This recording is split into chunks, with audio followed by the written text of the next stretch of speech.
كل شوية بيطلع نفس السؤال، هو المصريين كان شكلهم عامل ازاي؟ وفي كل مرة بتنتشر صورة لحد ملامحه فاتحة أو عيونه ملونة تلاقي ناس بتشكك في مصريته كأن في شكل واحد بس ينفع يكون مصري، واغلب التعليقات بتكون بالمناسبه من غير مصريين. اللي محدش واخد باله منه انه تنوع الملامح عند المصريين مش حاجه جديده، ده قديم قدم الحضاره نفسها. فتعالوا نفهم فكره الملامح اصلا وامثله عليها من التاريخ والجينات. مبدئيا لو كنت تابعت الحلقه اللي فاتت بتاعت فيديو النويرات هتعرف ان جميع الشعوب سواء مصريين او غيرهم بيتشكلوا من اكتر من عنصر في العصر الحجري، والعناصر دي مع بعضها هي نفسها اللي بتجمع سكان الشرق الاوسط وشمال افريقيا وشعوب البحر المتوسط. فلما نيجي نقول شكل مصري فاحنا مش بنقصد شكل طالع من تحت الارض، لكن بنقصد الشكل اللي كان نتيجه زواج المصريين من بعض على ارض مصر طوال آلاف السنين. والملامح دي في الأساس كان ليها أكتر من رافد مشترك مع شعوب البحر المتوسط، وتقدر ترجع للحلقة القديمة عشان تاخد فكرة عن الموضوع بشكل أحسن. ملامح البيضة بقى والشعر الملون كانت بالفعل جزء من ملامح المصريين في عصر نشأة الشعب المصري وقيام الحضارة. فمثلا من تماثيل الدولة القديمة وقبل الأسرات هتلاقي جزء منها كان بالفعل يملك عيون زرقاء، ده غير المومياوات ذات الشعر الفاتح المنتشرة في كل مكان.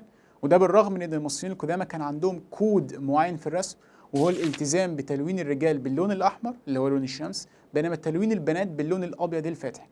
بالمناسبه دي ثغره باستخدام الافروسنتريك عشان يروجوا للكلام اللا عقلاني بتاعهم ويقولوا ان المصريين كانوا سمر، رغم ان ده مجرد كود فقط في فن المصري. بمقارنه مثلا بفن العمارنه هنقدر نشوف الملامح بشكل ادق زي تمثال نفرتيتي مثلا. بل انا مش عايز افاجئكم، لكن لدرجه ان كان في مقبره اثريه من منطقه سيليا بالفيوم اكتشفوا فيها 37 هيكل ومومياء، 4 منهم من اصحاب الشعر الاحمر، 16 من اصحاب الشعر الاشقر، 12 من البني الفاتح، وده كان اغلبيه لاصحاب البشره الملونه. وطبعا لا ينفي ان اغلبيه ملامح الشعب قمحيه وبياضهم المتوسطي المعروف اللي احنا كلنا فاهمين. في كمان شهادات تاريخيه هامه احنا ممكن نتكلم فيها بالعصور القديمه والعصر الاسلامي. فيا ترى الشعوب دي كانت شايفه المصريين ازاي؟ وانا شايف واحده من اهم الشهادات كانت قول المؤرخ والعسكري بلينيوس البيثيني، وده كان شخصيه رومانيه عاشت ما بين 120 ل 180 ميلادي، وكان ذكر انه من ضمن تكتيكات الجيش المصري القديم في عصر احمس الثاني اللي حكم حوالي 530 قبل الميلاد،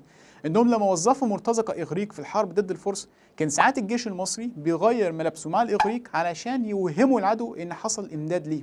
وده طبعا ما كانش هيحصل لو كان في اختلاف في الملامح ما بين الاثنين او كان في فرق واضح ما بينهم يقدر الفرس يميز الاثنين عن بعض. وده برضو تمهيدا وفهما على ان الشعوب المتوسطيه ربما تتشابه، طبعا نتيجه المناخ ونتيجه الروافد القديمه اللي احنا ذكرناها. في العصر الاسلامي بقى كان في وصف لبعض المصريين بالبياض، زي مثلا الامام ورش المشهور في القراءات واسمه عثمان بن سعيد المصري، وكان قبطي من قفط بصعيد مصر، ولقب بورش لشدة بياضه. في المجمل زي ما انت ما بتحس ان المصريين فيهم شبه من بعض رغم التنوع في الملامح، فكمان فيه اقتباس بكده للمؤرخ الاندلسي ابو عبيد البكري، ولد حوالي 1070 ميلادي، وكان ذكر وقال: واهل مصر يشبه بعضهم بعضا في الابدان والاخلاق، وكذلك الصقالبه يشبه بعضهم بعضا. وده استدراك مهم جدا، لانه المصري مهما كانت ملامحه لسه بنعرفه في اي حته في العالم. عموما اخر حاجه هنيجي ليها هيكون في التحليل الجيني، لان احنا عندنا دراسه ابو سير لسنه 2017 وضحت ان احدى المومياوات كانت فيها اللون وطفره البشره البيضاء، وابو سير هو اسم منطقه في بني سويف في شمال الصعيد. وكمان عندنا التحليل الجيني للممثله رحمه حسن